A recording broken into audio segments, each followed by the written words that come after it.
Hey guys, you're watching Tech Radar. My name is Basil and this is a Porsche Design Mate RS made by Huawei. It is a luxury phone. It is expensive, but unlike a lot of luxury items before it, it touts some world-first tech in here as well. After a week with the phone though, can we recommend it at the ridiculously high price tag?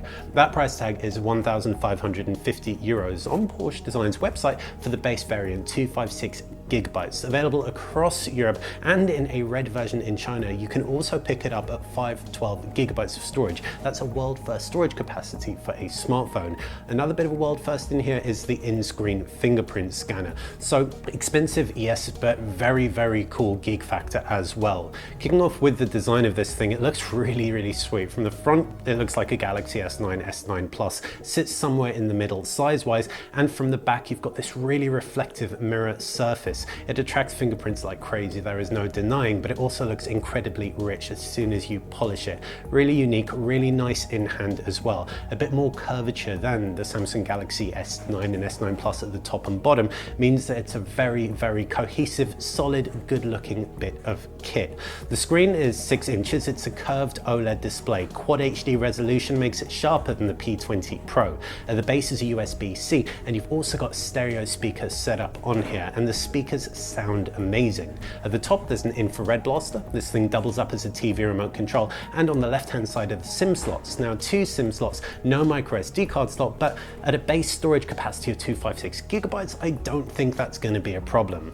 As for the back of the phone, it's completely symmetrical. That's aligned with Porsche Design's design ethos, and you've got 3 cameras, the exact same setup as found on the P20 Pro. And if you've seen our P20 Pro review already on techradar.com, you will know that it is amongst the best camera setup on any smartphone around. Now the screen is an OLED panel. In fact, it's an AMOLED panel, and that's important because it means that Samsung are the people who make the screen. As we've seen from Samsung in the past few generations of curved OLED displays, they make exceptional ones, and this is no exception. It looks glorious head on, and viewing angles are strong too. The screen's customizable. You can change from normal to vivid mode, but unlike Samsung, there is no adaptive viewing, so it can't tell what you're looking at and orient the screen accordingly. Me personally, I tended to stick it to normal so it didn't make things too punchy and poppy, but if you like your vibrancy, this is a very, very saturated zingy screen with deep dark blacks as well. With its Quad HD resolution, it's also sharper than the P20 Pro, as sharp as the Galaxy S9, S9 Plus range. So like I said, from the front, this feels a lot more Samsung than it does Huawei. But holistically, between the Emotion UI inside, the screen being from Samsung, and the back, and the whole design just feeling very, very Porsche Design, this is a pretty unique offering, and one thing's for sure, it does look and feel very good. The battery on the Porsche Design Huawei Mate RS is big, 4,000 milliamps. That's as big as a P20 Pro. So you'd probably expect it to last about as long. Well, not quite. Thanks to the curved OLED display being more of a power suck than the full HD notch-bearing flat panel of its sibling, you get shorter battery life, but not much shorter. It will still get you through a full day very comfortably.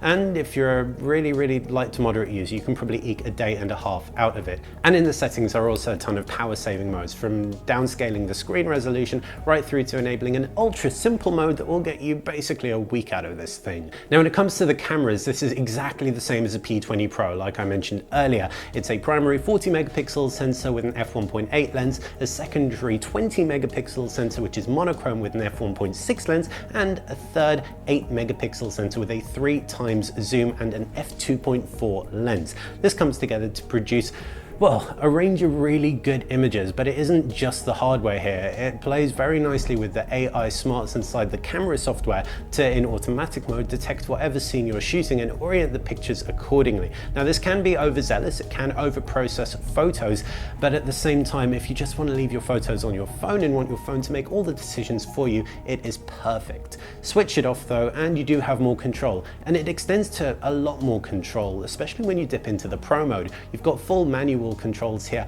as well as the ability to shoot RAW and the ability to shoot 40 megapixels as well. In good light, therefore, you can capture staggering amounts of detail, more than on any other smartphone.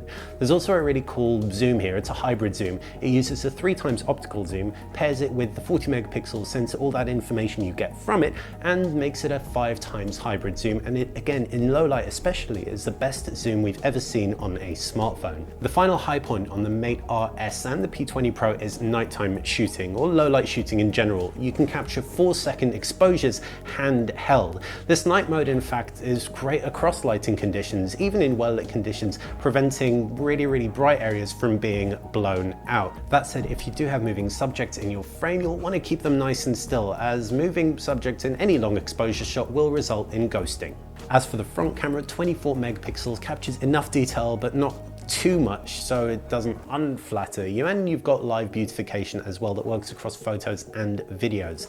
Image stabilization in the full HD video is really good too, as is it with the rear camera. In fact, it's pretty class leading even in at that 5x zoom.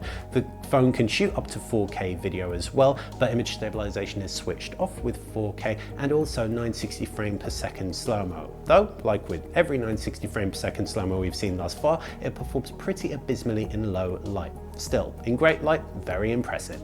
Inside the Mate RS is Emotion UI, and it's 8.1 with Android 8.1. That's really cool because it means you've got the latest security updates and you've also got the latest version of Android, so it's as future-proofed as it's going to get at this stage. Also, it's got the same user interface you'd expect from another Huawei device with a lick of paint from Porsche, which makes it look just that little bit more refined out of the box.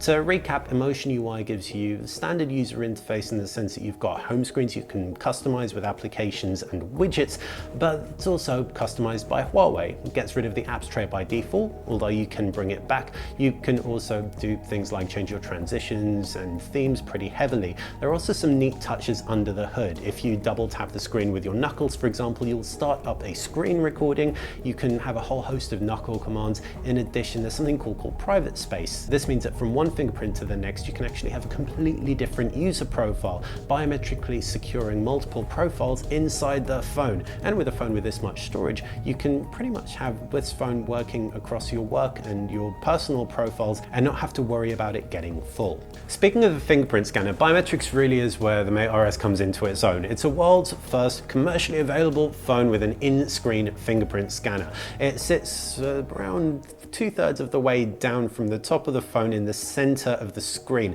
and there's a very nice pulsing fingerprint that just appears on there where you need to press it every time you move the phone, just to give you a prompt as to exactly where to place your finger or thumb. There's also a secondary fingerprint scanner around the back. Now, the rear fingerprint scanner is quicker. If you press it, it's milliseconds before your phone unlocks. The front fingerprint scanner can take around just shy of a second.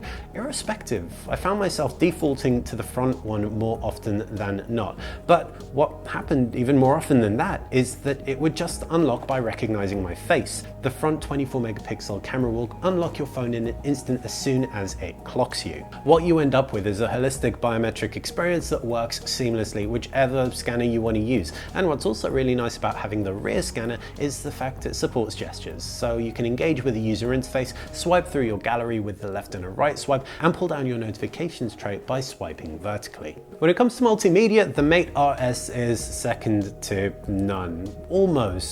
The processor is a Kirin 970 and there's 6 GB of RAM, and while that'll be plenty powerful for every game currently on the Google Play Store, if you're just looking at benchmarking, it might be a little bit behind the competition, specifically Snapdragon 845 devices. It'll benchmark, for example, on Geekbench just shy of 7,000, whereas 845 devices are getting around 9,000. But in real world use, I didn't notice this impact anything. Videos look great on the Quad HD display, the 18:9 aspect ratio shows them off really well, and the speakers make them sound great. The same can be said of music too. Screen also showcases websites, ebooks beautifully, and games playback very nicely. 6 inches is a good size for comfortable playback, and with that OLED technology, they look super punchy. Also, with a base 256 GB of storage, there's loads of room for all your games as well.